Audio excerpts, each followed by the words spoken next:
মানিকতলার জনপ্রতিনিধি আর একটা গোটা উপমহাদেশে এআইএফ এর মতো একটা সংস্থা সর্বময় কর্তা, যে কোন বাস্তব বুদ্ধিতে একটা এমএলএ হতে চাওয়া এই রকম একটা জায়গা, সেই জায়গা থাকা সত্ত্বেও মানিকতলা বিধানসভায় নির্বাচনে কল্যাণ চৌবে জিতলো কি হারলো সেটা পশ্চিমবাংলার রাজনীতিতে ভীষণ কিছু ছাপ ফেলবে না।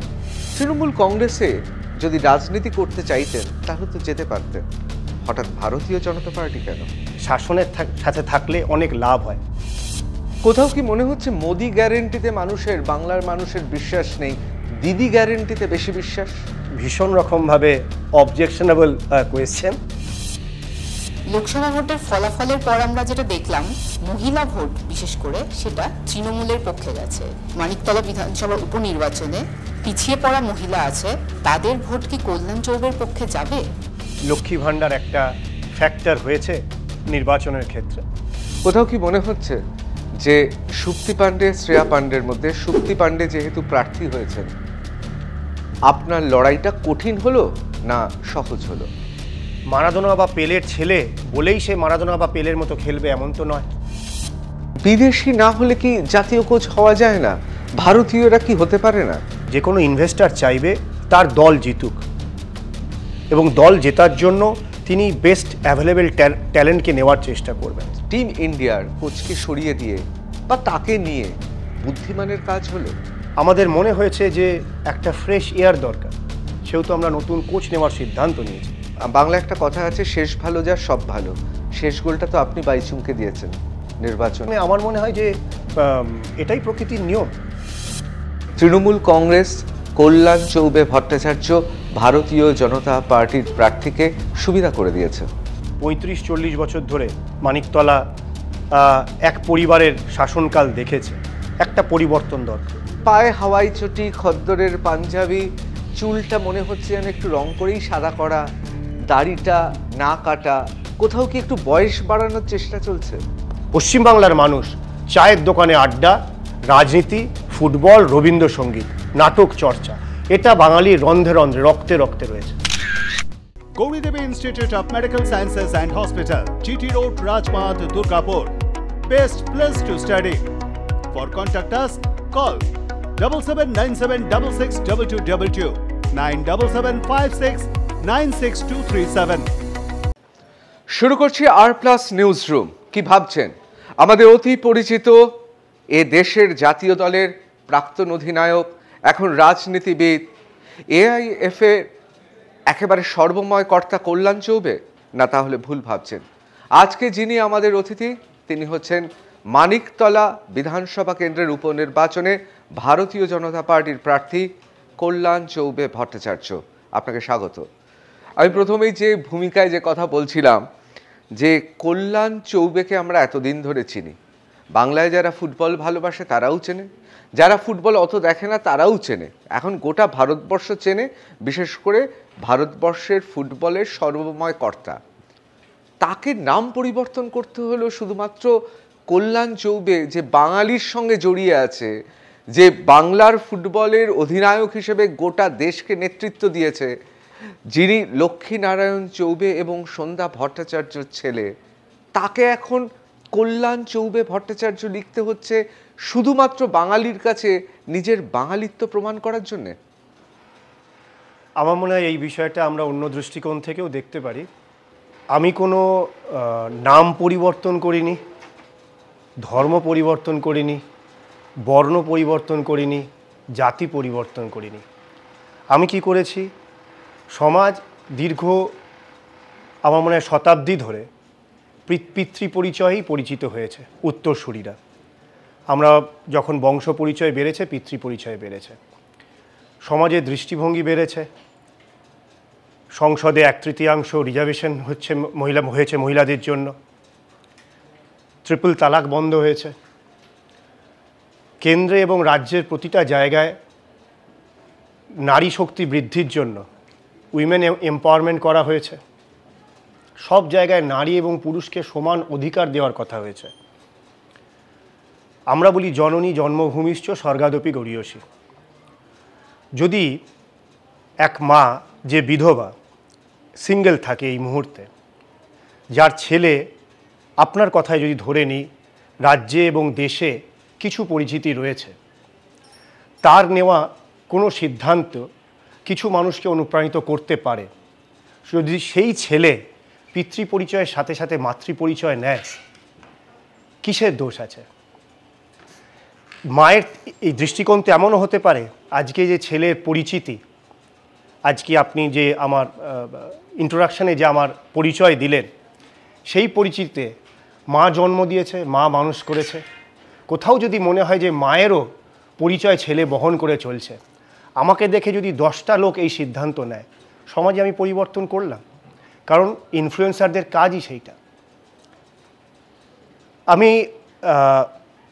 আপনি খুঁজলে অনেক উদাহরণ পাবেন, কিন্তু আমার মাথায় যেটা এসেছে, আমরা সিনেমা দেখতাম, সঞ্জয় লীলা বনশালীর নাম শুনতাম। তো তখন আমি শুনেছিলাম যে সঞ্জয় বনশালী ওর বাবার পদবী, কিন্তু লীলা তার মায়ের নাম। সে এক সন্তান, কৃতি সন্তান, সে বাবা এবং মায়ের পরিচয় দুজনকে বহন করেছে। রাজনীতি এমন একটা জায়গা, আপনি যদি ভোটের রাজনীতিতে নামেন এবং আপনি যদি বিরোধী হন, তাহলে স্বাভাবিকভাবেই আপনার কাটা ছেঁড়া হবে, পোস্টমর্টম হবে। সেই সিদ্ধান্তে যদি কোনো মহৎ উদ্দেশ্যও থাকে, সেটাকে খাটো করে দেখানো হবে। পশ্চিমবাংলার রাজনীতি কি আছে? পশ্চিমবাংলায় রাজনীতি যদি আমরা এবং ওরার রাজনীতিতে আপনি যদি অন্য পক্ষ হন, তাহলে আপনার বাড়িতে ধোপা নাপিত বন্ধ হয়ে যাবে। সরল ভাষায় বললে, আপনার বাড়িতে জলের কানেকশন বন্ধ হয়ে যাবে, ইলেকট্রিসিটি বন্ধ হয়ে যাবে যদি আপনি বস্তিতে থাকেন। যদি আপনি বিল্ডিংয়ে থাকেন, আপনার বাড়ির সামনে গাড়ির কাঁচ ভেঙে দেওয়া হবে, বাড়িতে বোতল ছুঁড়ে মারা হবে। এটা আমাদের রাজ্যের নিয়ম হয়ে দাঁড়িয়েছে। সেই জায়গায় দাঁড়িয়ে স্বাভাবিকভাবে আমার এই সিদ্ধান্ত, সেই সিদ্ধান্তে একটা স্বার্থ খোঁজার চেষ্টা হবে। কিন্তু আমরা জানি মানুষ প্রতিবিম্ব, নিজে যে মানুষ, সে তাকেই প্রতিবিম্বতে সেইভাবেই দেখে সামনের লোককে। আমি আরেকটা ছোট গল্প দিয়ে আমি আমার এই প্রশ্নের উত্তর শেষ করব, আপনার প্রশ্ন উত্তর শেষ করব। এক গঙ্গার ঘাটে 2 মানুষ রোজ স্নান করতে যেত।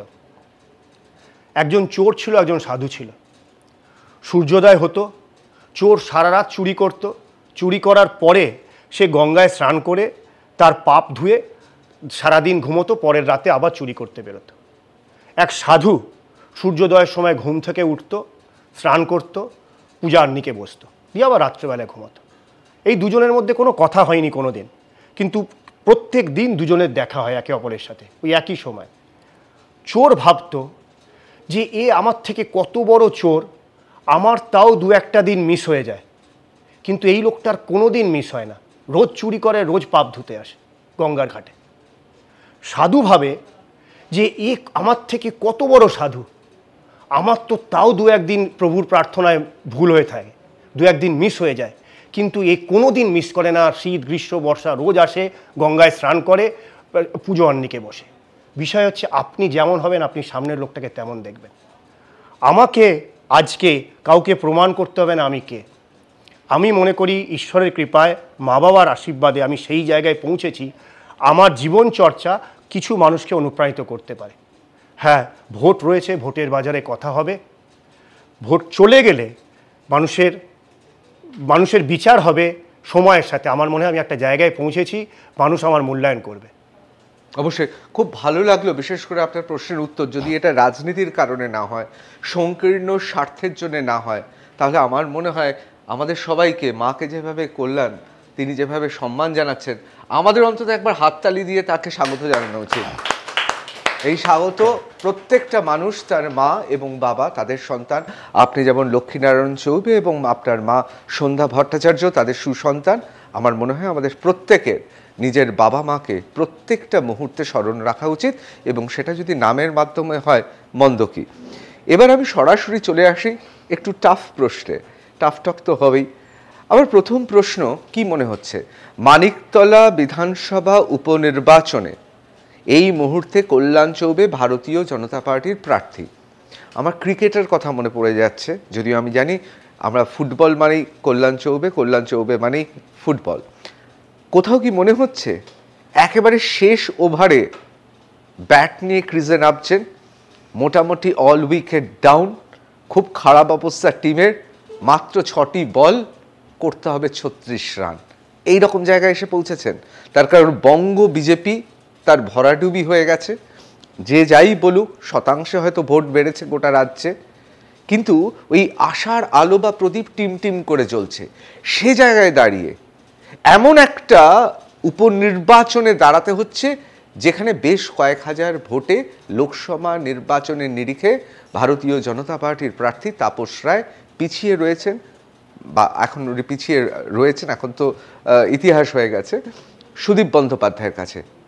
ব্যাপারটা তো মানে মাঠটা তো খুব শক্ত, পিচটা তো খুব শক্ত।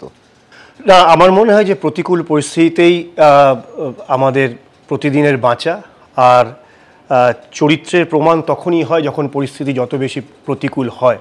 এটা লোকসভা নির্বাচন নয়, লোকসভা নির্বাচনের সাথে বিধানসভা উপনির্বাচনকে তুলনা করা আমার মনে হয় সঠিক হবে না।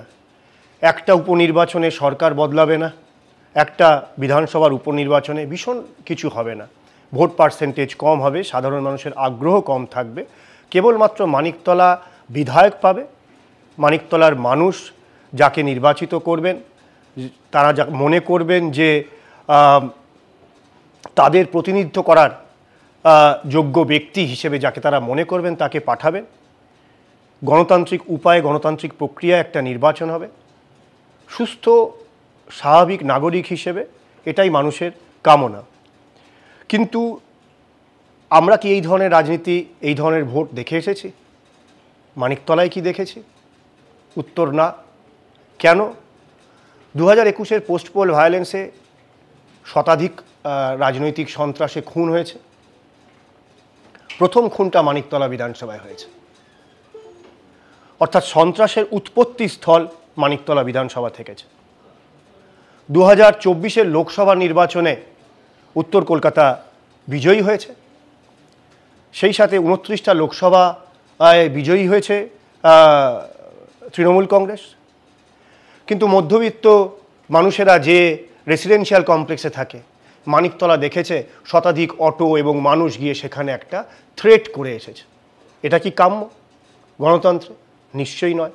তাহলে মানিকতলার একটা ইতিহাস রয়েছে, মানিকতলার একটা বর্তমানও রয়েছে, যে নির্বাচনে জয় হোক পরাজয় হোক, পাঠ দেখে কোথায় ভোট পক্ষে আছে বিপক্ষে আছে সেখানে গিয়ে ব্যবস্থা নেওয়া। এই ব্যবস্থা নেওয়ার জায়গায় কিভাবে টক্কর দেওয়া যায়? যদি প্রশাসন নিরপেক্ষ না থাকে, যদি শাসক নিরপেক্ষ না থাকে, যদি গুন্ডা মস্তানরা ফ্রিলি ঘুরে বেড়াতে পারে, সাধারণ মানুষ, দিন আনা দিন খাওয়া মানুষ, শ্রমিক মজুর মানুষ, হকার মানুষ, তার কি দায় পড়েছে একটা নির্বাচনে কে বিধায়ক হলো কি হলো না? মধ্যবিত্ত মানুষ, 9টা-5টা চাকরি করা মানুষ, সে কেন উটকো ঝামেলা নেবে? মানুষ রাজনীতি থেকে দূরে সরে আসছে। বাঙালি, পশ্চিমবাংলার মানুষ চায়ের দোকানে আড্ডা, রাজনীতি, ফুটবল, রবীন্দ্রসঙ্গীত, নাটক চর্চা, এটা বাঙালির রন্ধ্রে রন্ধ্রে, রক্তে রক্তে রয়েছে। কিন্তু এখন কি আমরা সেই দেখছি? ক্রমাগত সেই আড্ডা চলে গেছে, কারণ আপনি প্রাণ খুলে কারোর কাছে নিজের মত প্রকাশ করতে পারছেন না। আমার মনে হয় গণতন্ত্র বিপন্নতায় ভুগছে। এইরকম একটা জায়গায় আমি প্রার্থী হয়ে একটা নির্বাচনে, উপনির্বাচনে জয়ী কি পরাজিত হওয়ার কথা ভাবছি না। আমি বরং ভাবছি আমরা যে বর্তমানে বাস করছি, সেই বর্তমান থেকে ভবিষ্যতের দিকে যদি যেতে চাই, তাহলে আমাদের ভাবতে হবে আমাদের গণতান্ত্রিক অধিকার রয়েছে তো, আমাদের মত প্রকাশের স্বাধীনতা রয়েছে তো। যদি আমি বা আপনি যে বিল্ডিংয়ে থাকি, রেসিডেন্সিয়াল কমপ্লেক্সে, সেখানে যদি কোনো কারণবশত সেই বুথে শাসক দলের প্রার্থী ভোটে না লিড পায়, তাহলে কালকে আমার বাড়িতে আক্রমণ হবে না তো? আমার বাড়িতে হঠাৎ করে 50-60টা কি 100টা অটো ঢুকে আসবে না তো জোর জবরদস্তি? আমি যদি কোনো বিআরএস স্কিমের বস্তি অঞ্চলে থাকি, আর সেখানে যদি আমার যে পার্ট রয়েছে সেখানে যদি আমি লিড না দিতে পারি, কোনো কারণবশত যদি বিপক্ষ দলের প্রার্থী লিড পায়, তাহলে কালকে আমার ইলেকট্রিসিটি কানেকশন কেটে যাবে না তো? তাহলে আমার জলের কানেকশন কেটে যাবে না তো? এই দুশ্চিন্তায় মানুষ ভোট দিতে আসবে তো? আপনি জোর করে একটা মত চাপিয়ে দিতে পারেন না। আমাদের এখানে একটা প্র্যাকটিস হয়ে গেছে, একটা অভ্যাস হয়ে গেছে যে ভোট মানে সেন্ট্রাল বাহিনী চাই। আরে সেন্ট্রাল বাহিনী আগে বাইরে পাহারা দিত, তারপর মার্চ পাস্ট করানো হয়েছে, তারপর বুথের দরজায় রাখতে হয়েছে। কালকে এমন হতে পারে যে পশ্চিমবঙ্গে বাংলার জনতার সাথে প্রত্যেকের বাড়িতে একটা করে সেন্ট্রাল ফোর্সকে ঢুকিয়ে রাখতে হবে। এই ভয়ের পরিবেশ থেকে কবে মুক্ত হবে আমরা? কিন্তু কল্যাণ চৌবেকে ভোট দিয়ে মানিকতলা বিধানসভার উপনির্বাচনে জেতালে তাহলে কি এই সমস্যার সমাধান হবে? বিষয় কল্যাণ চৌবের একার নয়, আমি খুব একটা সার্বিক দিক থেকে কথা বলছি। আমি আমার দুশ্চিন্তা ব্যক্ত করছি যে বর্তমান যে পরিস্থিতিতে চলছে সেখানে কেন পোস্ট পোল ভায়োলেন্সের মতো কথা হবে, কেন নির্বাচন মানেই বিরোধী দলের প্রার্থীকে আটকানো হবে, তার যে ন্যায়িক সঙ্গতভাবে তার যে বিধানসভা বা লোকসভা কেন্দ্রে ঘোরার সম্ভাবনা আছে, কেন কারুর গাড়ি ভাঙা হবে, কেন হঠাৎ করে এক দল মহিলা এসে প্রার্থীকে গো ব্যাক বলবে? এগুলো কি খুব সুচারুরূপে সুপরিকল্পিতভাবে হচ্ছে? এ তো সব জায়গায় স্বতঃস্ফূর্তভাবে হতে পারে না। এটা কি গণতন্ত্রের জন্য খুব দুশ্চিন্তার বিষয় না? আমার মনে এইটা ভাবার সময় এসেছে, একটা প্রার্থীর জেতা হারা নয়, একটা নির্বাচনে মানিকতলা বিধানসভায় নির্বাচনে কল্যাণ চৌবে জিতলো কি হারলো সেটা পশ্চিমবাংলার রাজনীতিতে ভীষণ কিছু ছাপ ফেলবে না। কিন্তু আমরা কি ক্রমাগত নির্বাচন থেকেই সরে আসছি, গণতান্ত্রিক প্রক্রিয়া থেকে? আমার মনে হয় সেটা বেশি বড় চিন্তার, সেইটা নিয়ে মানুষকে আলোচনা করতে হবে। কখনো কি মনে হচ্ছে, বিশেষ করে আমরা জানি যে গতবার কৃষ্ণনগর লোকসভা কেন্দ্রে মহুয়া মৈত্রের বিরুদ্ধে লড়াই, সাধন পাণ্ডের সঙ্গে 2021 সালের লড়াই একেবারে এই মানিকতলা নির্বাচন মানে বিধানসভা কেন্দ্রের নির্বাচনে, তারপর আইনি ব্যবস্থার আইনের সহায়তা নেওয়া, কিন্তু সাধন পাণ্ডে তিনি প্রয়াত হওয়ার পর গোটা বিষয়টা পাল্টে যায়। কোথাও কি মনে হচ্ছে যে সাধন পাণ্ডে তার সঙ্গে যে লড়াইটা ছিল, আইনি লড়াইটা যেটা ছিল, সেই লড়াইটা এখনো জারি রয়েছে? আমার কোনো ব্যক্তি বিশেষের বিরুদ্ধে লড়াই নেই, আর যে ব্যক্তি প্রয়াত হয়েছেন স্বর্গবাসী তার বিরুদ্ধে তো একটিও নিন্দা সমালোচনা করা উচিতই নয়, আমি করবও না। আমার প্রশ্ন সিস্টেমকে নিয়ে, গণতান্ত্রিক প্রক্রিয়া যেখানে বিপন্ন সেইটা নিয়ে। এখানে রাম শ্যাম যদু মধু যেই দাঁড়ায় কোনো অসুবিধে নেই, সিস্টেমটা যেন গণতান্ত্রিকভাবে হয়। ভোট থেকে বেরিয়ে এসে সাধারণ রুচিসম্পন্ন মানুষ সে যেন বলতে পারে যে আমি ভোট দিতে গেছিলাম এবং আমি ভোট দিয়ে এলাম, এইটুকুই। ভোট দেওয়ার একটা পরিবেশ তৈরি হোক, সেখানে লাল চুল কানে দুল যে কথা আমরা প্রায়শই শুনি, যে মাস্টারমশাই আপনি কিছু দেখেননি থেকে শুরু করে আজকে মাসিমা কোথায় যাচ্ছেন ভোট দিতে, ভোট দিয়ে কি হবে, যেতে হবে না। গতবার কি তাহলে নির্বাচনে, আমিও আপনার মতো সাধন পাণ্ডে তিনি প্রয়াত হয়েছেন, তার সম্মানে তাকে নিয়ে আমি কোনো আলোচনা করব না, কিন্তু গতবার আপনার যে অভিযোগ ছিল, তাহলে সেই অভিযোগ সেই সময় আপনার বিরুদ্ধে যে প্রতিপক্ষ ছিলেন তাহলে কি তারা বাহুবল প্রয়োগ করেছিলেন বলে আপনি মনে করেন? আপনারা, আমি যখন ভোটের বুথে থেকে বুথে যাচ্ছিলাম, আমি ঘর থেকে বেরিয়েছি, প্রথম যে বুথে গেছি প্রথম বুথেই আমার উপর হামলা হয়েছে, ওয়ার্ড নম্বর 31-এ শুরু। তারপর থেকে পুলিশের 2-3টে গাড়ি কি 4টে গাড়ি আমাকে সবসময় করণ করে গেছে, কিন্তু একাধিক জায়গায় সেই আক্রমণ বা হামলা থামেনি। দুপুরবেলা প্রথমে যে হামলা হলো, পুরুষরা এসে হামলা করলো, তারপর বেশ কিছু পুলিশ যখন এসে আমায় সুরক্ষা দিল, দুপুরের দিকে আমাকে এক বুথ এজেন্ট ফোন করে বলল, দাদা এখানে অনেক ছাপ্পা ভোট পড়ছে, আপনি একবার আসুন। আমি গেলাম উল্টোডাঙা পোস্ট অফিসের কাছে,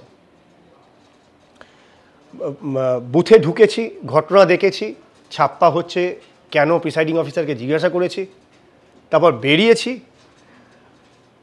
এক দঙ্গল মহিলা আমাকে ঘিরে নিল, আমার এক পা মুভ করার জায়গা নেই, সমস্ত মহিলা এসে একেবারে গায়ের ওপর ঝাঁপিয়ে গাল মন্দ, চিৎকার চেঁচামেচি ধাক্কা। এটা স্বতঃস্ফূর্ত নয়, এটা পরিকল্পিত। এবার যখন আপনার কাছে মহিলা আক্রমণ করে, আপনি তো ঠেলতে পারেন না, একটা পুরুষকে ঠেলতে পারেন। 31 নম্বর ওয়ার্ডে যখন আমাকে হলো, কাউন্সিলর এক ছেলে তার দলবল নিয়ে আমাকে আক্রমণ করলো, আমি চেয়ার নিয়ে ওখানে বসলাম। তারা সংখ্যায় বেশি ছিল, আমি সংখ্যায় কম, কিন্তু ভয় পেয়ে পিছনের তো প্রশ্ন নেই। আমি ঠিক আছে, কে মারতে আসে আসুক। তারপর যখন ওই ঘটনায় পুলিশরা এলো তখন পুরুষরা হামলা করা বন্ধ করলো, মহিলারা হামলা শুরু করলো। ঘটনা চলছে আপনার 32 নম্বর ওয়ার্ডে পিএনটি কোয়ার্টারে দুজনের ভোট পড়ে গেছে, সে ভোট দিতে পারেনি, সে তার কার্ড নিয়ে এসেছে, বৈধ কাগজপত্র নিয়ে এসেছে। আমি প্রিসাইডিং অফিসারকে জিজ্ঞাসা করলাম, প্রিসাইডিং অফিসার উত্তর দিতে পারছে না, বলছে ঠিক আছে আমি আরেকটা ইয়ে করিয়ে দিচ্ছি, ভোট দেওয়ার ব্যবস্থা করে দিচ্ছি, যেটা আপনার একটা টার্মে থাকে, আপনার ভোট পড়ে গেলেও আপনি টেন্ডার ভোট করিয়ে দিচ্ছি। অর্থাৎ আপনি তাহলে প্রিসাইডিং অফিসার মানছেন যেখানে ছাপ্পা ভোট হয়েছে সেই কারণে সে টেন্ডার ভোট করতে দিচ্ছে। এটা আপনি যদি না নির্বাচন লড়েন তাহলে আপনার বাস্তব অভিজ্ঞতা হবে না যে কী রকমভাবে নির্বাচনের প্রক্রিয়া। আমার এটুকুই বক্তব্য যে নির্বাচন হোক, জিত হার তো হতেই পারে, যে আপনাকে আমি পছন্দ করি না, আপনার বিচারের সাথে আমি একমত নই, আমি আপনার ডেভেলপমেন্টের সাথে সম্মত নই, আমি আপনাকে রিজেক্ট করছি।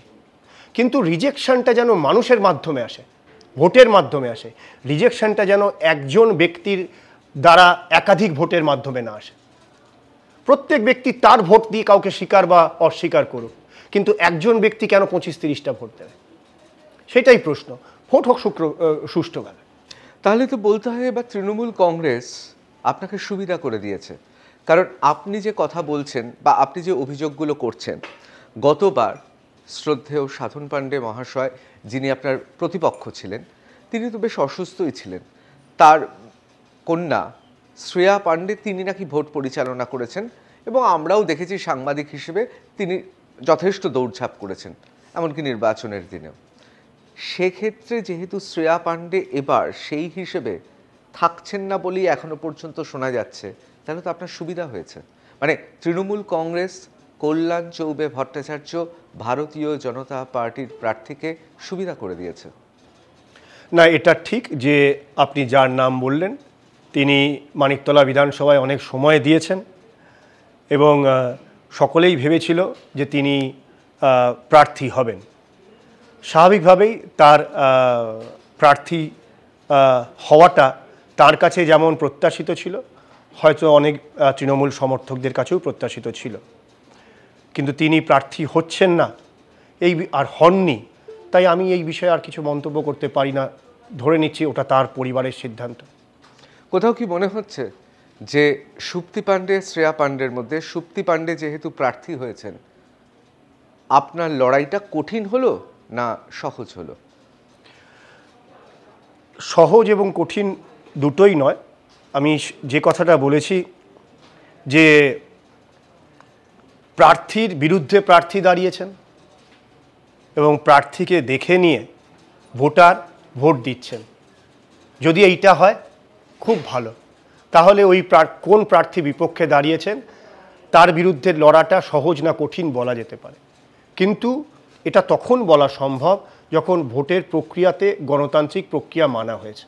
আমার শুধু এইটুকুই প্রশ্ন, যে কারণে আমি হাইকোর্টেও গেছিলাম, যে নির্বাচন যেন সুষ্ঠুভাবে হয়। আমি আমার যে ইলেকশন পিটিশন যখন উইথড্র করেছি সেখানেও আমি জানিয়েছি যে মানিকতলা মানুষের স্বার্থের কথা ভেবে তারা যেন বিধায়ক পরিষেবা পান, কারণ কোর্টে কোনো কেস উঠলে এটা দীর্ঘকালীন ধরে চলে, সময়ের কোনো সীমা থাকে না।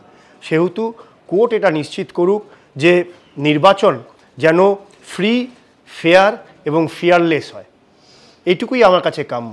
এটা যদি হয় তাহলে স্বাভাবিকভাবেই প্রতিপক্ষ প্রার্থীর আমি মূল্যায়ন করতে পারি, কিন্তু এখনও পর্যন্ত সেই পরিস্থিতি মানিকতলাতে নেই। বাংলা একটা কথা আছে, ঢেকি স্বর্গে গেলেও ধান ভাঙে, অর্থাৎ ঢেকিকে যদি স্বর্গেও পাঠিয়ে দেওয়া হয় সেখানেও গিয়ে সে ধানই ভাঙবে। কোথাও মনে হচ্ছে যে কল্যাণ চৌবে ভট্টাচার্য ময়দানে গোলরক্ষক মানে গোলকিপারের ভূমিকায় যে ভূমিকা ছিল রাজনীতিতে এসে সেই ভূমিকাই পালন করছে। কখনো আপনি গোলপোস্টে দাঁড়িয়ে আছেন, উল্টো দিকে মৌহা মৈত্রের মতো একেবারে বলা যেতে পারে শার্প শুটার ট্রাই বেকারে, উল্টো তারপরে বা সাধন পাণ্ডে দুধে পলিটিশিয়ান বললে ভুল হবে, পশ্চিমবাংলায় যারা রেকর্ড করেছেন তাদের মধ্যে অন্যতম বিধায়ক হিসেবে। সুতরাং বারবার শক্ত প্রতিপক্ষের মুখে গোলে ঠেলে দেওয়া হচ্ছে কল্যাণ চৌবে ভট্টাচার্যকে। মনে হচ্ছে গোলরক্ষকের ভূমিকা না, এটা আমার কাছে গর্বের যদি পার্টি আমাকে এতটা যোগ্য বলে মনে করে এবং যেখানে পার্টির মনে হয়েছে যে প্রতিপক্ষের প্রার্থী অনেক শক্তিশালী এবং সেখানে যদি পার্টি মনে করে, দল মনে করে যে আমাকে সেই লড়াইতে পাঠানো, তো আমি মনে করব যে আমার উপর দলের বিশ্বাস রয়েছে, আমার যোগ্যতার উপর দলের বিশ্বাস রয়েছে। জন্মের পর জ্ঞান হওয়া থেকেই সংঘর্ষ করে আসছি, পরিশ্রম করে আসছি। পরিশ্রম সমার্থক হয়ে গেছে জীবনের সাথে। আর পরিশ্রম করতে এখন কোনো ভয় হয় না, জীবনটা বড় নির্ভয় এবং নিডরতার সাথে কাটাই। জীবনে যখন যেমন পরিস্থিতি তৈরি হবে, প্রতিপক্ষ যত শক্তিশালী হবে, আমার মনে হয় ইংরেজিতে একটা কথা আছে, when going get tough, tough gets going। তো যেমন যেমন পরিস্থিতি যত প্রতিকূল হবে, যেমন আপনি যখন লোহাকে আগুনের মধ্যে দিয়ে নিয়ে যান লোহার স্টিল তৈরি হয়, সোনাকে যখন আগুনের মধ্যে দিয়ে যান খাদ বেরিয়ে সোনা পিওর হয়। তো মানুষের চরিত্রও তাই, মানুষকে যত আপনি আগুনের মধ্যে দিয়ে নিয়ে যাবেন মানুষ তত নিডর হবে, তত শক্তিশালী হবে। আমার ভালো লাগে যত পরিস্থিতি প্রতিকূল হয় তার সামনা করতে। এটা শুনে খুব ভালো লাগলো, বিশেষ করে আমাদের সবারই তো জীবন সংঘর্ষে পরিপূর্ণ। কিন্তু কখনো কি মনে হয় গোলকিপার, উইকেট কিপার, আমার তো মনে হয় একজন অ্যাঙ্কার, তারা কতটা ভালো সেভ করলো, কতটা ভালো খেলাটাতে বাঁচালো, সেটা নিয়ে কিন্তু বিবেচনা করা হয় না। সে কি মিস করলো সেটা নিয়ে, আমি তিনজনের কথাই বলছি, উইকেট কিপার, গোলকিপার এবং একজন ভালো অ্যাঙ্কার। তা কোথাও কি মনে হয় যে সারাটা জীবন যেটা বিফল, যে জায়গায় বিফলতা থাকে সেটা নিয়েই চর্চা হয়, সফলতা। বিশেষ করে আমি তো খেলা দেখেছি কল্যাণ চৌবের, আমি অনেক খেলাই দেখেছি, দারুণ দারুণ সব সেভ। আমার যুবভারতী ক্রীড়াঙ্গনে কথা বলতে বলতেই চোখের সামনে ভেসে উঠছে, একেবারে বলটা আসছে, শরীরটাকে ভাসিয়ে দিল কল্যাণ চৌবে, আটকে দিল। কোথাও কি মনে হয় যে জীবনে বিফলতা নিয়ে বেশি চর্চা হয়, বিতর্ক হয়? মানুষের এটা স্বাভাবিক প্রবৃত্তি যে মানুষ নেগেটিভ বলতে শুনতে ভালোবাসে।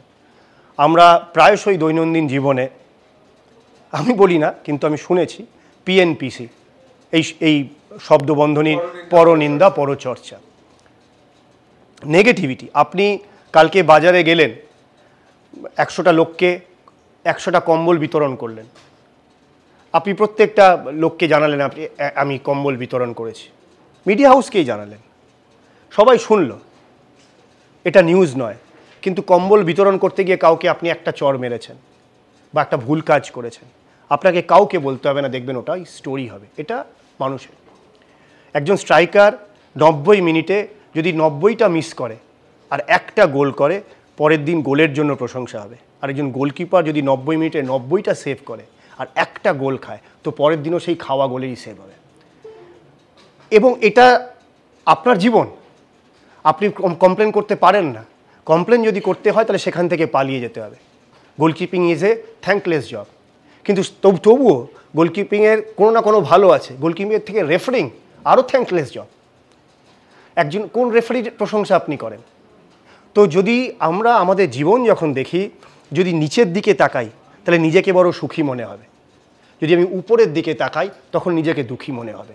তো মানুষ কোন দৃষ্টিভঙ্গি থেকে নিজের জীবনকে দেখছে সেটা যদি দেখে তাহলে সুখ দুঃখ তার নিয়ন্ত্রণে থাকবে। আর বাকি অবিচল থাকা সুখে দুঃখে, এটা যখন মানুষ রপ্ত করতে পারবে তখন সে ডিফোকাসড হয় না, তার কোথাও অ্যাটেনশন ডাইভার্ট হয় না। ঈশ্বরের কৃপা যে জীবন আমাকে অবিচল থাকতে শিখিয়েছে, আমি সুখে দুঃখেই সমান থাকার চেষ্টা করি। তাতে কি হয়, সব কিছুই আমার মনে হয় ক্রম পরিবর্তনশীল। সুখও ক্রম পরিবর্তনশীল, দুঃখও ক্রম পরিবর্তনশীল। তো সেহেতু আমার কাছে যখন নিন্দাও যদি আসে আমি ধৈর্যের সাথে অ্যাবজর্ব করার চেষ্টা করি, যদি প্রশংসাও আসে আমি সেটাও অ্যাবজর্ব করি, যে ভাবি যে ঠিক আছে আজকে গ্রহ ঠিক দশায় আছে সেহেতু লোকে প্রশংসা করেছে। তো প্রশংসা এবং নিন্দা দুটো নিজের নয়, এটা সময়ের সাথে আসে। সেইটা নিয়ে অবিচল থাকলে জীবনের লক্ষ্যে স্থির থাকা যায়। খুব দার্শনিক কথা। এবং এই যে নিষ্প্রিয় হয়ে যাওয়া এবং নিজের কাজটা করে নেওয়া, এটাই তো উপনিষদ, বা এটাই তো ভারতবর্ষে মানে যুগের পর যুগে ঋষিরা বলে এসেছেন। তাহলে কি দর্শন ফিলোসফির বই খুব পড়া হচ্ছে নাকি? না, পড়া হচ্ছে না। জীবনের থেকে বড় দর্শন কিছু নেই। আপনি পুঁথিগত শিক্ষা একটা লেভেল পর্যন্ত আপনাকে শিক্ষিত করতে পারে। আর আজকাল তো কেউ পুঁথি পড়েও না, এখন শিক্ষা হয়ে গেছে গুগল থেকে কপি পেস্ট। আপনি যা জানেন বা জানেন না, আপনি চট করে গুগলের সাহায্য নন, তার ফলে আপনি কিছুই শেখেন না। অন্যে কি করছে আপনি অন্ধভাবে সেটাকেই কপি করেন। কিন্তু মানুষের জীবনের যে দর্শন আছে, জীবন থেকে যদি মানুষ কিছু শিখতে পারে, আপনার গায়ে যদি গরম খুন্তির স্পর্শ আসে এবং ছ্যাঁকা লাগে, ছ্যাঁকাটা লাগার পরে আপনি বুঝবেন ছ্যাঁকা জিনিসটা কি। যতক্ষণ না ছ্যাঁকা লাগছে, মনে করুন আপনাকে ব্যাখ্যা করা হলো যে গরম খুন্তি কোনো মানুষের গায়ে লাগলে এইভাবে ছ্যাঁকা লাগতে পারে, এত ডিগ্রিতে খুন্তি গরম হলে ছ্যাঁকার পরিমাণ এমন হতে পারে। আপনি বুঝতে পারবেন, আপনি মুখস্থ করে গিয়ে লিখে আসবেন, কিন্তু বুঝবেন না ছ্যাঁকা। কিন্তু যেদিন আপনার একটা কিছু ভাজছেন আর সেখানে গরম তেলে ছিটে এলো, আপনি বুঝবেন ছ্যাঁকা জিনিসটা কি। ঠিক, জীবন থেকে শিক্ষা নেওয়াটাই হচ্ছে একটা অত্যন্ত গুরুত্বপূর্ণ, পুঁথি পড়েও জানা যায় না। আমি কথা বলতে বলতে একটু খেলার দিকে যাব, কিন্তু কোথাও কি মনে হচ্ছে যে এইবার উপনির্বাচন মানেই হচ্ছে শাসকের থেকে ঝুঁকে থাকে, এটা অস্বীকার করার কোনো আমাদের জায়গা নেই। একমাত্র বাম আমলের শেষের দিকে উপনির্বাচন কোথাও বুঝিয়ে দিয়েছিল যে পরিবর্তনের সময় এসছে। কোথাও কি মনে হচ্ছে উপনির্বাচন ট্রাইবেকারের মতো। একজন অভিজ্ঞ গোলকিপার এবং ভারতবর্ষের অন্যতম সেরা গোলকিপার হিসেবে তো এটা মনে করেন ট্রাইবেকারে গোলকিপার বা গোলরক্ষকের ভাগ্যের ওপর নির্ভর করতেই হয়। তার কারণ যত ভালো গোলকিপারই হোক না কেন, লেভ ইয়াসিন হলেও ট্রাইবেকারে কিন্তু পাল্লা ভারী থাকে যিনি শটটা নিচ্ছেন তার থেকে। সেক্ষেত্রে উপনির্বাচনে শাসকের বিরুদ্ধে দাঁড়ানো মানে ট্রাইবেকারে গোলরক্ষক হিসেবে দাঁড়ানো। কিন্তু বিজয়ন হোক, বাইচুং হোক, সুনীল ছেত্রী, তাদের গোল না আটকাতে পারার থেকে নবাগত কারোর যদি গোল না আটকাতে পারা যায়, সেটা গোলকিপারের কাছে খুব একটা সম্মানজনক হয় না। আমি আপনার প্রতিপক্ষকে, তিনি দীর্ঘদিন ধরে মাননীয় মুখ্যমন্ত্রীর বান্ধবী, তিনি অত্যন্ত সজ্জন একজন মহিলা, আমি তার প্রতি কিছু কটাক্ষ করছি না, কিন্তু এটা তো আমাকে সাংবাদিক হিসেবে বলতেই হবে কতটা সম্মানজনক। বিশেষ করে সাধন পাণ্ডে, মৌহা মৈত্র, এখন সুপ্তি পাণ্ডে, নবাগতর কাছে গোল খাওয়া কতটা মনে হচ্ছে যে অসম্মানজনক। না, আপনাকে এই বিষয়টা বুঝতে হবে। আমার মনে হয় যে জায়গাটা আমরা মিস করে যাচ্ছি, এই নির্বাচনটায় ব্যক্তি বিশেষের সাথে লড়াই নয়। যখন আপনি নিজে বললেন যে উপনির্বাচন যখন হয়, সেই উপনির্বাচনে অনেকগুলো ফ্যাক্টর কাজ করে। উপনির্বাচনটা কমপ্লিটলি যে সিস্টেম রয়েছে, যে প্রশাসন রয়েছে, সবসময় সুপিরিয়রের দিকে থাকে। এটা একটা ইকুয়াল ফাইট হয় না সাধারণত উপনির্বাচনের ক্ষেত্রে। সেহেতু আমি এটা ভাবছি না যে প্রার্থীকে, আমি বরং যে জায়গাটা জোর দিতে চাইছি, এমফাসিস করতে চাইছি যে নির্বাচনের প্রক্রিয়াটা যদি গণতান্ত্রিক উপায়ে হয়, যদি সরকার প্রশাসন মনে করে যে হ্যাঁ ঠিক আছে একটা নির্বাচন হোক, এবং এই নির্বাচনে সরকার বদলাবে না, কিছু পরিবর্তন হবে না, কিন্তু আমরা যদি একটা প্রেসিডেন্ট সেট করতে পারি, একটা দৃষ্টান্ত সেট করতে পারি যে একটা ফ্রি অ্যান্ড ফেয়ার ইলেকশন হলো, সেটা আমার মনে হয় খুব বড় একটা মেসেজ যাবে আগামীর পশ্চিমবাংলায়। কারণ আপনি এখানে পঞ্চায়েত নির্বাচন থেকে শুরু করে ব্যাংকের কোঅপারেটিভের নির্বাচন হোক, কলেজে তো নির্বাচনই হয় না, যে কোনো জায়গায় কোঅপারেটিভ সোসাইটি নির্বাচন হোক, যেখানে হোক নির্বাচন, এখানে সব সময়ই মারামারি, কাটাকাটি, খুনোখুনি, রক্তারক্তি, মাথা আপনারা নিশ্চয়ই দীর্ঘদিন ধরে কভার করছেন। আমরা কি সেইটা থেকে বেরিয়ে আসতে পারি? মানিকতলা নির্বাচনের দিন 10ই জুলাই মনে করুন সন্ধেবেলা নির্বাচন হয়ে গেল, ভোটাররা ভোট দিলেন, দুজন প্রার্থী বা যে কজন প্রার্থী ভোটে দাঁড়িয়েছিলেন তারা খুশি মনে এসে বলতে পারলেন একটা ভালো নির্বাচন হয়েছে। আমি জনগণের সিদ্ধান্তের উপর আমি এবার আস্থা রাখছি, তারা যদি ভোট দিয়ে থাকেন তাদের আশীর্বাদ পেলে আমরা জিতবো, নইলে ওরা জিতবে। এই কথাটা কি বলতে পারি? এইটুকুই শুধু, সেটাই জয়, আমার জয় নয়, গণতন্ত্রের জয়। আমরা কি করি, ভোটের পরে 99% কেসে আপনি দেখবেন যে শাসক দল ছাড়া অন্য যে প্রার্থী রয়েছেন সেই প্রার্থীরা সবসময় এই অভিযোগ করেন যে আমাকে কোথাও মারা হয়েছে, কোথাও আটকানো হয়েছে, কোথাও ইভিএম ভাঙা হয়েছে, কোথাও ব্যালট খেয়ে নেওয়া হয়েছে, কোথাও ব্যালট জলে ফেলা হয়েছে। এইগুলো থেকে আমরা কবে বেরিয়ে আসব? আমরা কি কোথাও শুরু করতে পারি? বলে যে চ্যারিটি বিগিনস অ্যাট হোম। আমরা আসুন না একটা শুরু করি, মানুষ একটা নতুন ইয়েতে যাই। আজকে এমন একটা জায়গায় রয়েছি আমরা, যদি ক্রস রোডে মনে করি যে আসুন না সবাই মিলে চেষ্টা করি, গণতান্ত্রিক উপায়ে মানিকতলার একটা উপনির্বাচন হচ্ছে, জিত হারে সরকারের কোনো অসুবিধা নেই, একটা নির্বাচন হোক না আনন্দের উৎসবের সাথে, সবাই হই হই করে নির্বাচন দিয়ে আসুন, এইটুকুই আমার কাছে কাম্য, সেটা আমার কাছে জয় বলে মনে করব।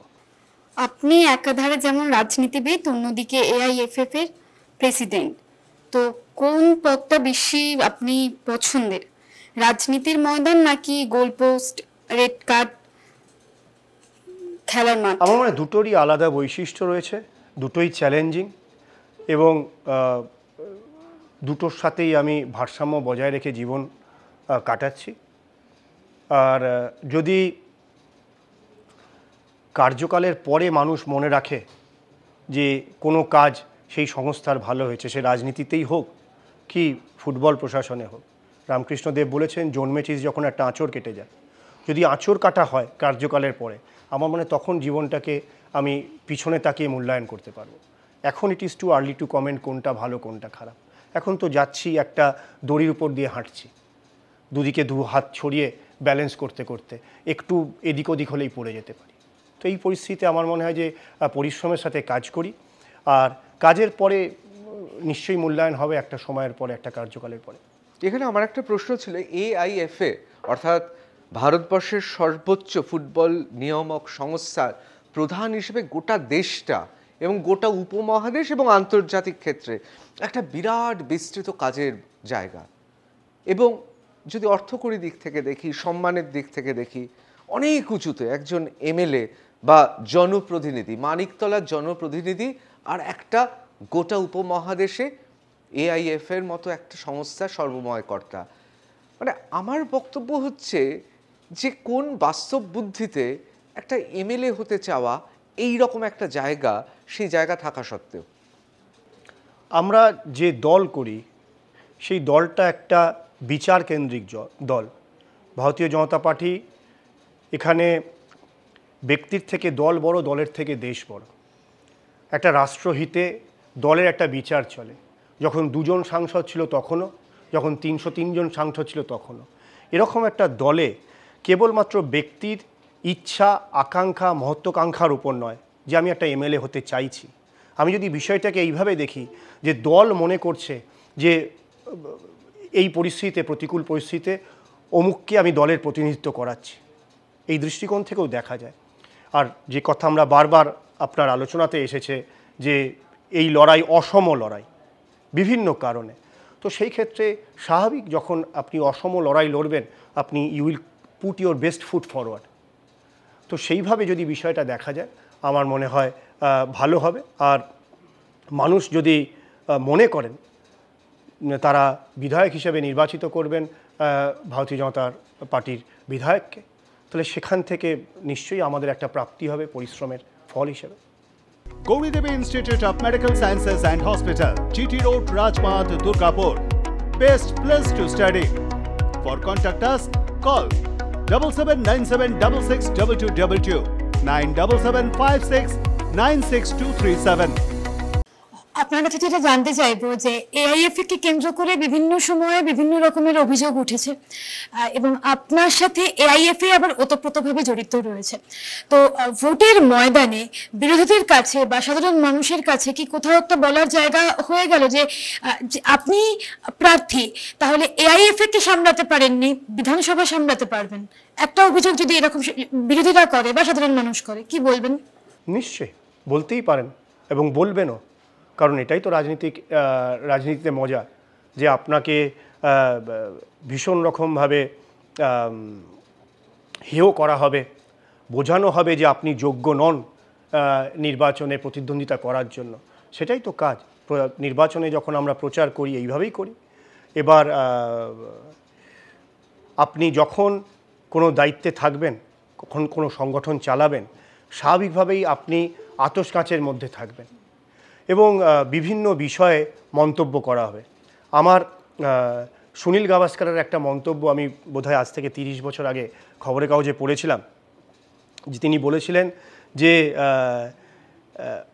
ম্যাচের সমালোচনা বা ম্যাচ সম্পর্কে যত উপদেশ পরামর্শ আসে, মনে হয় যে ভারতীয় দলের অধিনায়কের থেকে অধিনায়কের ক্রিকেট জ্ঞান সব থেকে কম, বাকি সবাই ক্রিকেট বেশি বোঝেন। তো আমি 30 বছর আগে কোনো একটা খবরে পড়েছিলাম, স্বাভাবিকভাবে ফুটবল একটা জনপ্রিয় খেলা, একটা মাস স্পোর্ট, কোটি কোটি লোক এই খেলার সাথে যুক্ত রয়েছেন। সোশ্যাল মিডিয়ার যুগে যেখানে আপনার কমেন্ট করার কোনো বাধা নেই, আপনি মত প্রকাশের কোনো অসুবিধে নেই, আপনি একটা গণতান্ত্রিক দেশে বাস করেন, আপনি যাকে যা ইচ্ছা বলতে পারেন, বলার পরে আপনার কোনো অ্যাকাউন্টেবিলিটিও দরকার নেই আপনি কাকে কি বলছেন। কিন্তু হ্যাঁ, আপনি যাকে বলছেন যদি সেই চেয়ারটা পরিচিত হয়, তাহলে কি হচ্ছে, সেই অ্যাকিউজিশনের, সেই অভিযোগের নিয়ে আলোচনা বেশি হবে।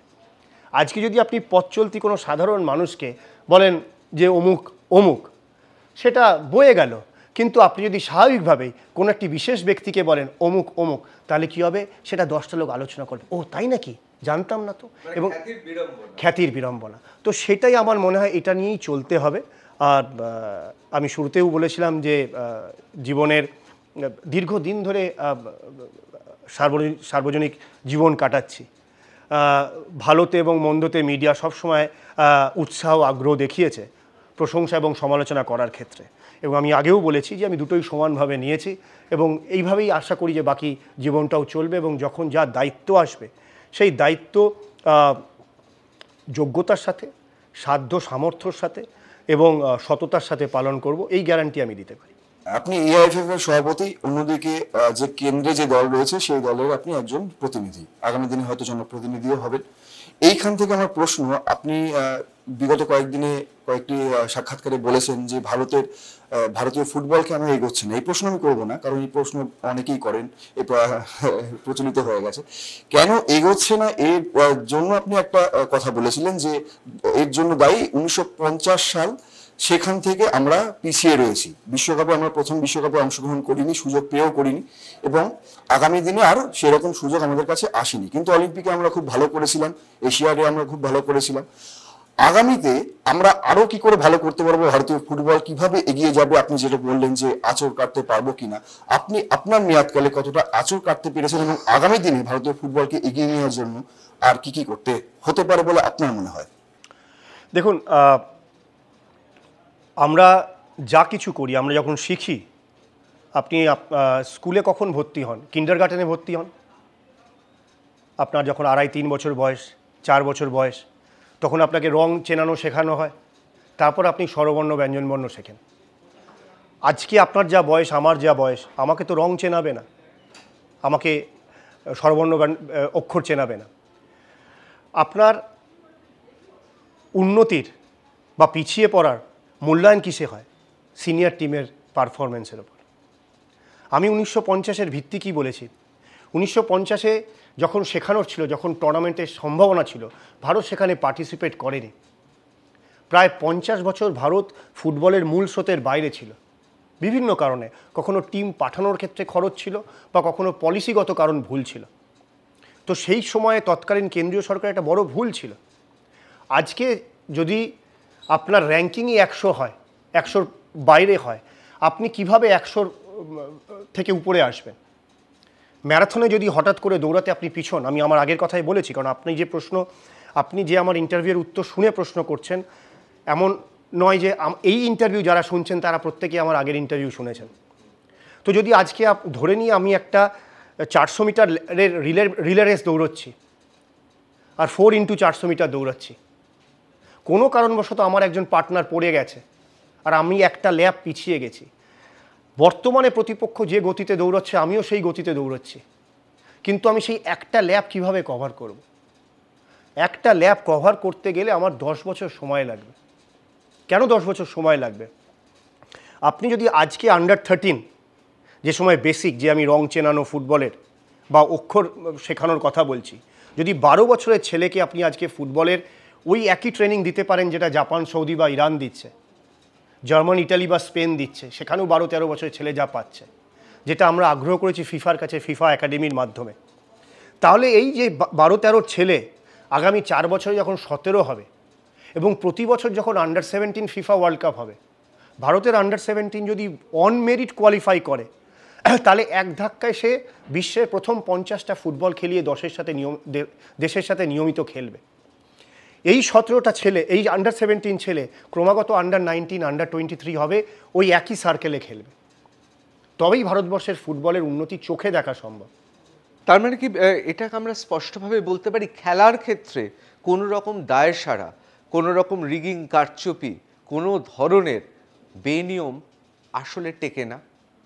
মানে আমি বলতে চাইছি খুব স্পষ্টভাবে যে আন্ডার 19, 17 বা আমরা একটা দলের হোস্ট কান্ট্রি হিসেবে যখন খেলছি, আমরা তো মেধাতে ভিত্তিতে যাচ্ছি না, আমরা যেহেতু হোস্ট করছি সেই জন্য খেলছি। খেলার ক্ষেত্রে কোনো শর্টকাট নেই, কিন্তু রাজনীতিতে আছে। রাজনীতিতে রিগিং ছাপ্পা আছে, কিন্তু খেলার ক্ষেত্রে সেই জায়গাটা নেই। খেলা হচ্ছে আপনার লাইভ পারফরমেন্স, এখানে কোনো রিটেক নেই। আপনি আপনার বাবা যে কেউ হতে পারেন, মারাদোনা বা পেলের ছেলে বলেই সে মারাদোনা বা পেলের মতো খেলবে এমন তো নয়। মারাদোনা খেলেছেন, তার ছেলেকেও একই রকম ভালো খেলতে হবে, তবেই সে টিমে যোগ্য পাবে, লাইভ পারফর্ম করতে হবে। সো খেলায় কোনো রেকমেন্ডেশন নেই, সেইটাকে বন্ধ করতে হবে। ভাবলেই চলবে না যে কোনো রেকমেন্ডেশন হবে। খেলায় কোনো বয়স চুরি থাকলে চলবে না। যদি 13 বছরের ছেলে বলে আমি 15 বছর খেলাই, তাহলে আপনি জাতীয় দলের সাথে অসততা করছেন, চুরি করছেন। এর চুরি আটকাতে হবে।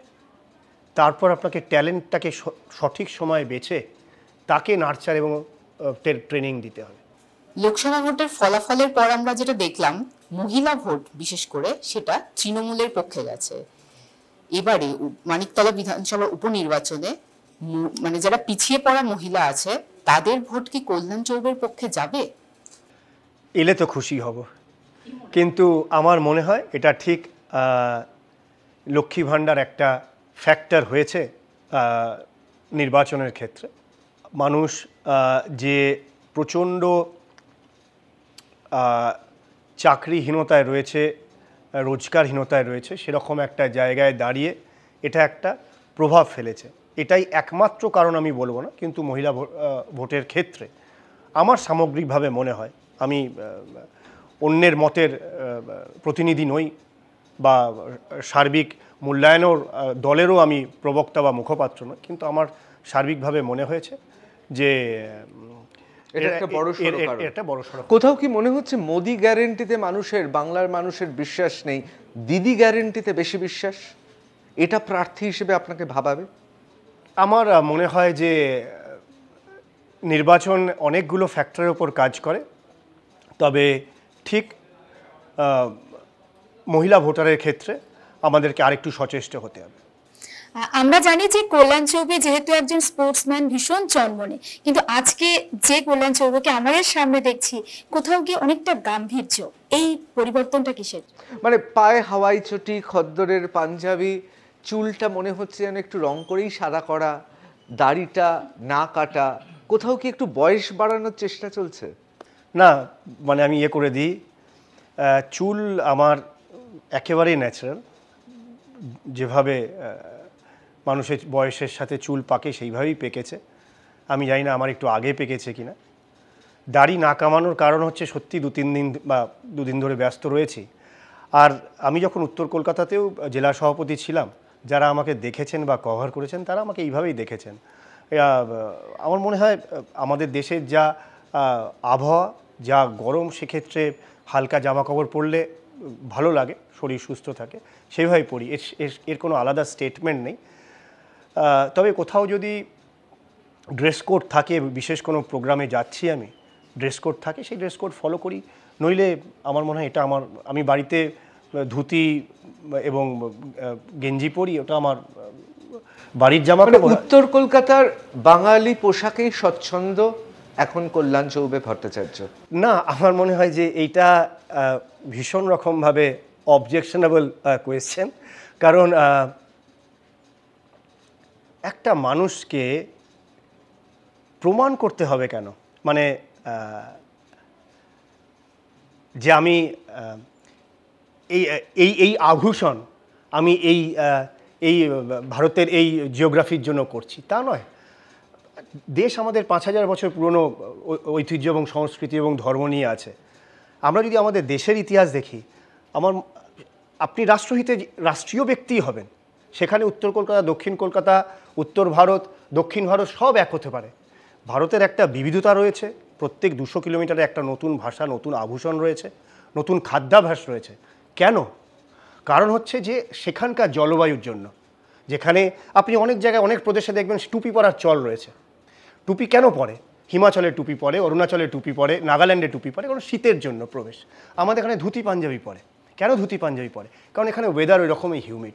আমার মনে হয় জামা কাপড় যেটা হয় সেই জায়গার ওয়েদারের ওপর, এবং খাদ্যাভ্যাসও যেমন হয় সেই জায়গার যেমন মাটি তেমন।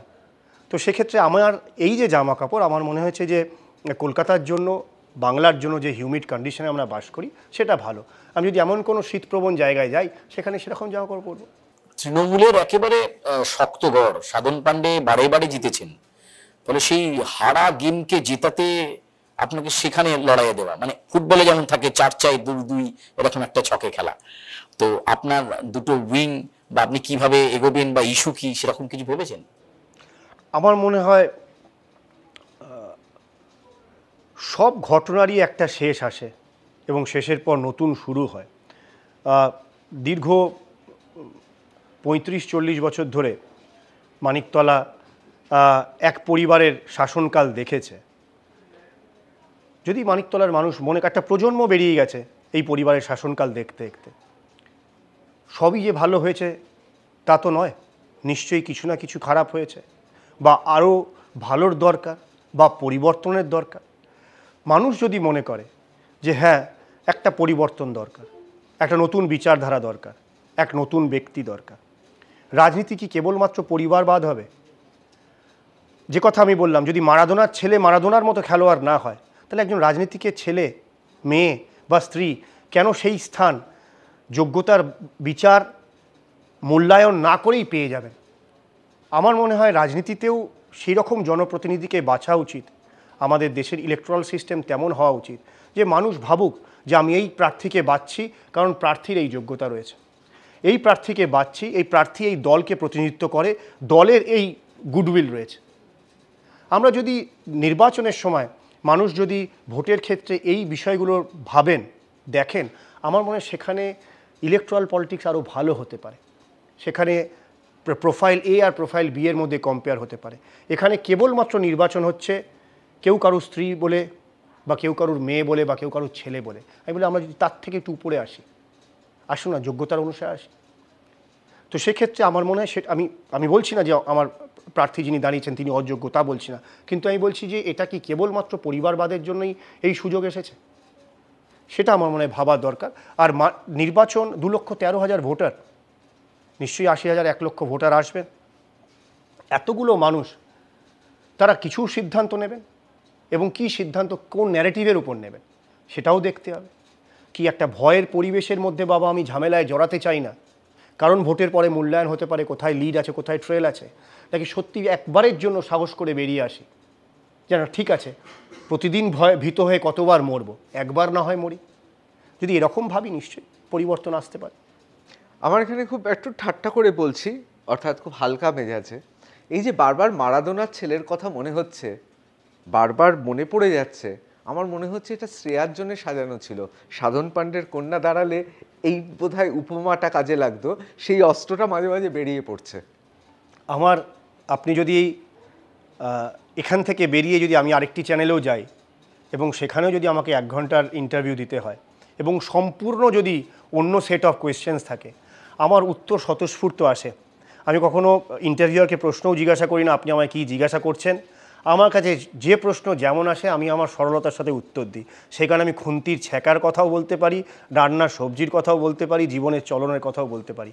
কারণ শুরুতে আমি বলেছি যে আমার জ্ঞান, উপলব্ধি, আদর্শ এবং দর্শন জীবন থেকে, কোথাও থেকে কপি পেস্ট করা নয়। তো আপনি অন্য প্রশ্ন করলে আমি অন্যভাবে উত্তর দিতাম। মারাদোনা আমার মাথায় ইমপ্রিন্ট হয়ে রয়েছে, কারণ যখন ফুটবল দেখা শুরু করেছি মারাদোনাকে দেখেছি। মেসিও বলতে পারি, বা এমন বলতে পারি কোন যোগ্য এবং সফল ব্যক্তি। মারাদোনা আমাদের কাছে ফুটবলের ঈশ্বরের মতো। আপনার ফুটবল জীবনের অনেক কোচ ছিল, রাজনীতি জীবনের কোচ কে? রাজনীতিতে আমাদের প্রত্যেক শীর্ষ নেতৃত্বই আমার কোচ। আর আমার মনে হয় আপনাকে শেখার জন্য কোনো বিশেষ ব্যক্তি বা বিশেষ গুরুর কাছ থেকে শিখতে হবে এমন দরকার নেই। যেমন রাজহাঁস জল আর দুধের মধ্যে থেকে কেবল দুধটা বেছে নেয়, একলব্য যেমন গুরু ছাড়াও একলব্য হতে পারেন, ধনুর্ধারী হতে পারেন। আপনি যদি আপনার জীবনের প্রত্যেক মানুষের কাছ থেকে কিছু না কিছু শেখার চেষ্টা করেন, তাহলে আমার মনে আপনার শিক্ষা পরিপূর্ণতা পায়। কোনো এক বিশেষ ব্যক্তি আমাকে শেখাবে, কোনো এক বিশেষ গুরু বা কোচ শেখাবে, আমার মনে তার থেকে বড় শিষ্য যদি গুরুর যোগ্যতার সাথে সাথে তার ভালোটা রাজহাঁসের মতো নেয়, তো গুরুরও ভালো মন্দ থাকে, যার যেখান থেকে জ্ঞান নেওয়া সেটা নেওয়া, সেইভাবেই এগোই রাজনীতিতেও, সমাজেও, ফুটবলেও এবং ভবিষ্যতে। কল্যাণ চৌবে শুধুমাত্র ভারতবর্ষের ফুটবলের একজন উজ্জ্বল নক্ষত্রই নয়, গোটা পশ্চিম বাংলায় বিভিন্ন প্রভাবশালীরা তারা আপনার আত্মীয় স্বজন, বন্ধু বান্ধব। তৃণমূল কংগ্রেসে যদি রাজনীতি করতে চাইতেন তাহলে তো যেতে পারতেন, হঠাৎ ভারতীয় জনতা পার্টি কেন? আমি সপ্তাহ দুয়েক আগে কোথাও গেছিলাম, তখনও আমার নাম ক্যান্ডিডেট হিসেবে ঘোষণা হয়নি। তো আমাকে জিজ্ঞাসা করা হলো, আপনি বিজেপি করেন, মানে বেরোনোর সময়। তো আমি বললাম যে বিজেপি করি না, বিজেপি। যেদিন থেকে জ্ঞান হয়েছে সেদিন থেকে এই বিচারের সাথে, আর যেদিন মারা যাব সেদিনও এই বিচারের সাথে। রাজনীতি আমার কাছে কেরিয়ার নয়, রাজনীতি আমার কাছে অপরচুনিটি নয়। এটা ঠিক যে শাসনের সাথে থাকলে অনেক লাভ হয়, কিন্তু আমি একাধিকবার বলেছি যে ভারতীয় জনতা পার্টির একটা বিচার রয়েছে এবং সেই বিচারের সাথে যুক্ত ভোটার হিসাবেও আর ভোট চাইতে যাওয়া ভোট প্রার্থী হিসেবেও। কালকে যদি রাজনীতিতে নাও থাকি তাও বিজেপিই থাকবো, বিজেপিকেই ভোট দেব। তো পলিটিক্স আমার কাছে কেরিয়ার নয়। আমি এবার দ্রুত কিছু প্রশ্নের উত্তর, আপনি খুব স্বতঃস্ফূর্তভাবে বলেন বলে খুব দ্রুত উত্তর চাইবো, একেবারে শেষ মুহূর্তে চলে এসেছি। কিন্তু তার আগে একটা প্রশ্ন না করলে আমার মনে হয় দর্শকরা আমাকে ক্ষমা করবেন না, কারণ আমার মতো আপনার মতো দর্শকরাও তো ফুটবল ভালোবাসে, বা উল্টোটা দর্শকদের মতো আমরাও ফুটবল ভালোবাসি। সত্যি কি ভারতের টিম ইন্ডিয়ার কোচকে সরিয়ে দিয়ে বা তাকে নিয়ে বুদ্ধিমানের কাজ হলো? একজন মানুষ 5 বছর কোচ ছিলেন এবং তার 5 বছরের সাফল্য ব্যর্থতার মূল্যায়ন আপনাদের প্রত্যেকের কাছেই রয়েছে। আমাদের মনে হয়েছে যে একটা ফ্রেশ এয়ার দরকার, সেহেতু আমরা নতুন কোচ নেওয়ার সিদ্ধান্ত নিয়েছি। এবং সেই কারণে আমার মনে হয় যে এটাই প্রকৃতির নিয়ম, যে কেউ আজকে আছেন, আগামীকাল কোনো নতুন লোক আসবেন এবং এই আশা নিয়েই আসবেন, এই স্বপ্ন নিয়েই আসবেন যে তাকে যে দায়িত্ব দেওয়া হচ্ছে তিনি সেই বিষয়টাকে আগে নিয়ে যাবেন। বিদেশি না হলে কি জাতীয় কোচ হওয়া যায় না? ভারতীয়রা কি হতে পারে না? না, এরকম একেবারেই নয়। অতীতে অনেক বারবার আমরা বিদেশের প্রতি এত লালায়িত কেন? অতীতে অনেক ভারতীয় কোচ হয়েছেন জাতীয় দলে। আর কিন্তু আপনি যদি এই মুহূর্তে ভারতের ফুটবল, ক্লাব ফুটবল দেখেন, আপনি দেখবেন যে অধিকাংশ ক্লাব ফুটবলের ক্লাব কোচেরা বিদেশি। না, তার মধ্যে কাটমানিও একটা কারণ থাকে, বিভিন্ন ক্লাবের কাটমানিও কারণ। বিদেশ থেকে ফুটবলার আর বিদেশি কোচ আনা মানে কাটমানি হবে ডলারে। আমার মনে হয় আমি এই প্রশ্নের মানে যে উত্তর আমি দিতে চাইছিলাম যে বিদেশি এবং দেশি কোচের কেন বিদেশি কোচের প্রাধান্য বেশি রয়েছে। যে কোনো ক্লাবই চাইবে, যে কোনো ইনভেস্টার চাইবে তার দল জিতুক, এবং দল জেতার জন্য তিনি বেস্ট অ্যাভেলেবেল ট্যালেন্টকে নেওয়ার চেষ্টা করবেন। আমার মনে হয়েছে যদি ভারতীয় কোচেরা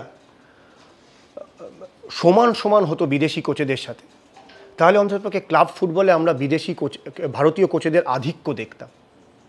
কিন্তু কোথাও আমরা দেখছি যে বিদেশি কোচেদের আধিক্য রয়েছে। তো যদি ক্লাব ফুটবলে ক্লাব কোচেদেরই যোগ্যতায় ভারতীয় কোচেরা আসতে পারছেন না, তাহলে জাতীয় দলের ক্ষেত্রে অনেকটা পিছিয়ে রয়েছেন। আমি নিজে চাই যে ভারতীয়রা আরও বেশি করে খেলুক, যে কারণে আপনি দেখেছেন যে আমি রাজ্য লিগগুলোতে বিদেশি খেলোয়াড় বন্ধ করেছি, এবং যে কারণে ডেভিড আজকে জাতীয় দলের সুযোগ পেয়েছে। অবশ্যই ডেভিড কিন্তু তার একটা ফল যে কলকাতা লিগে বিদেশি বন্ধ হয়েছে বলে। তো এইভাবে আমরা দেশীয় খেলোয়াড়দের বেশি সুযোগ দেওয়ার চেষ্টা করছি। আমরা অনেক বেশি কোচেস এডুকেশন কোর্সেস করছি। সেগুলো এলে আমার মনে হয় আগামী দিনে অনেক বেশি এডুকেটেড ভারতীয় কোচ পাবো। যতক্ষণ না আমরা এডুকেটেড কোচ পাবো, এডুকেটেড ভারতীয় রেফারি পাবো, যতক্ষণ না কনফিডেন্ট ইন্ডিয়ান প্লেয়ার পাবো, ততক্ষণ দেশের ফুটবল এগিয়ে নিয়ে যাওয়া কঠিন হবে। কারণ আপনি যে কোনো লড়াই ভাড়াটে সৈন্য দিয়ে জিততে পারেন না। আপনি একজন যদি বিদেশি কোচকে আনেন, একজন বিদেশি কোচ 3 বছরের টেনিওর এলো আপনার কাছে চুক্তিতে, প্রথম 6 মাস লেগে যায় আপনার দেশের ভূগোল বুঝতে, তারপর জলবায়ু বুঝতে, তারপর খেলোয়াড়দের মানসিকতা বুঝতে। 6-8 মাস এতে কেটে যায়, থাকে 2.5 বছর থেকে 2 বছর 4 মাস।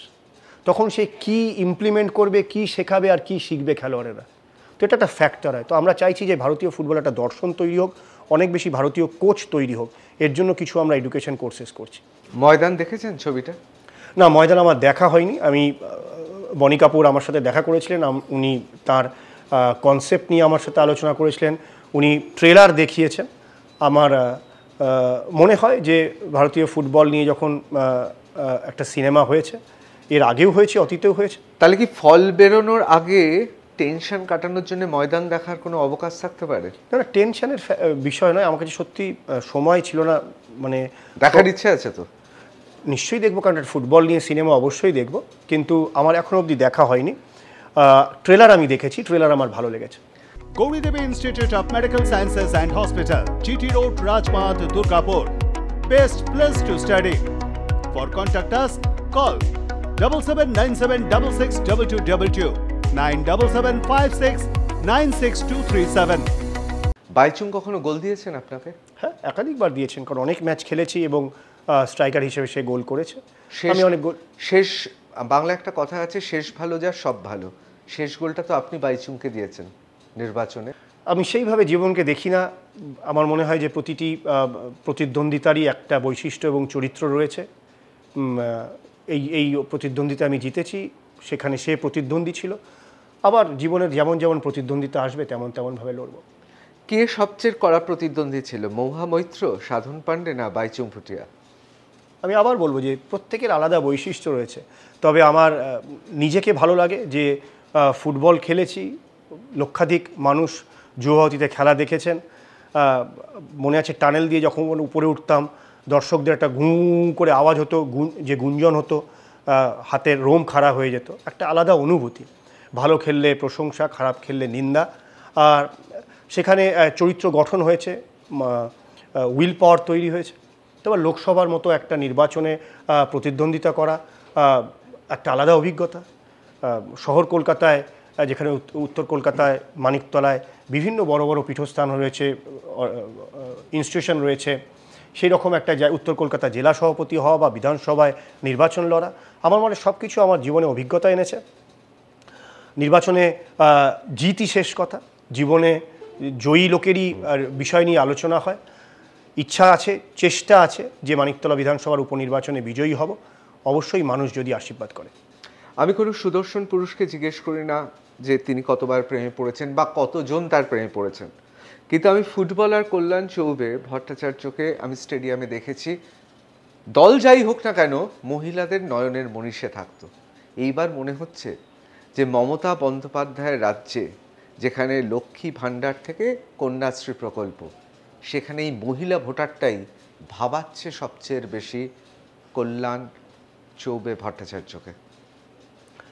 না, আমার মনে হয় যে মানুষ যদি, আমি বলবো যে আপনার অনুরাগী হন, মানুষ যদি আপনাকে মনে করেন যে তাকে শ্রদ্ধা সম্মান করা যেতে পারে, তার জীবনের সিদ্ধান্তগুলোকে দৃষ্টান্তমূলকভাবে দেখা যেতে পারে, মহিলা পুরুষ দুজনই আপনার অনুরাগী হতে পারে।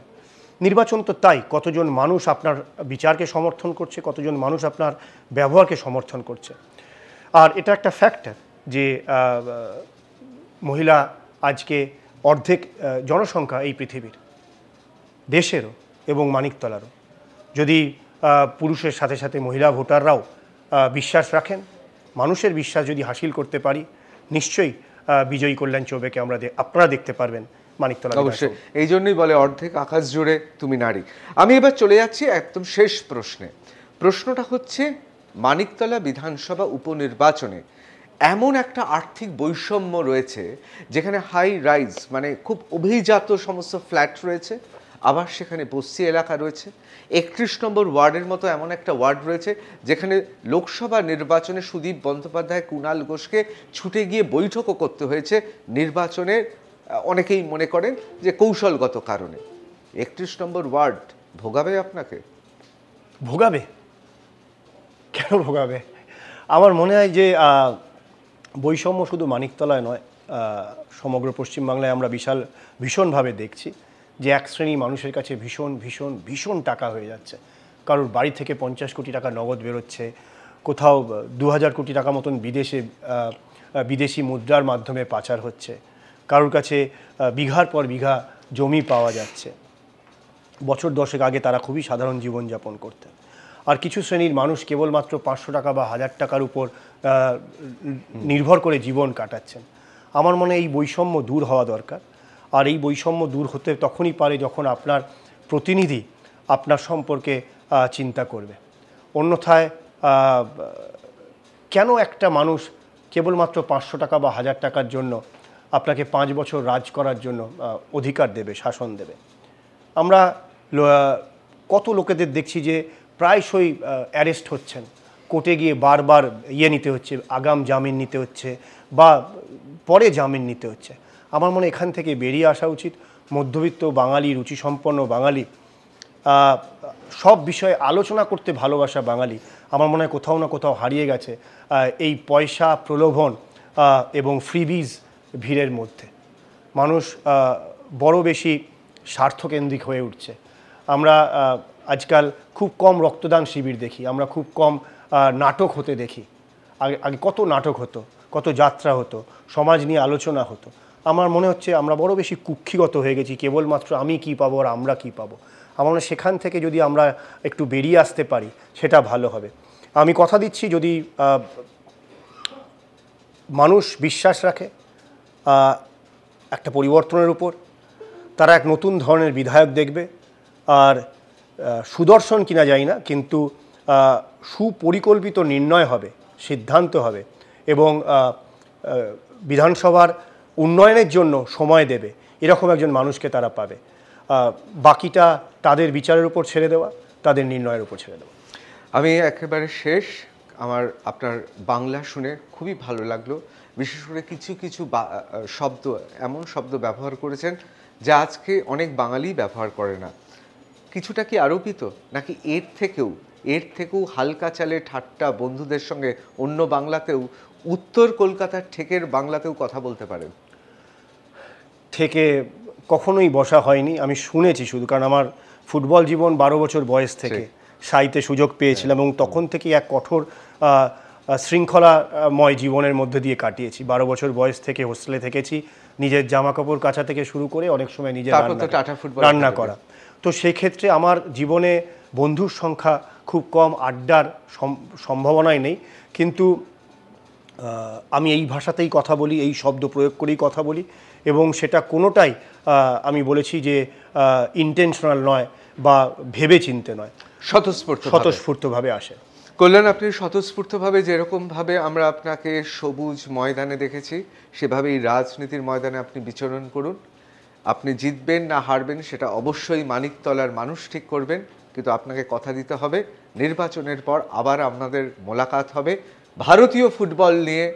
ভারতীয় ফুটবল কেন এগোতে পারছে না এ নিয়ে কিন্তু আমরা একটা এপিসোড করব।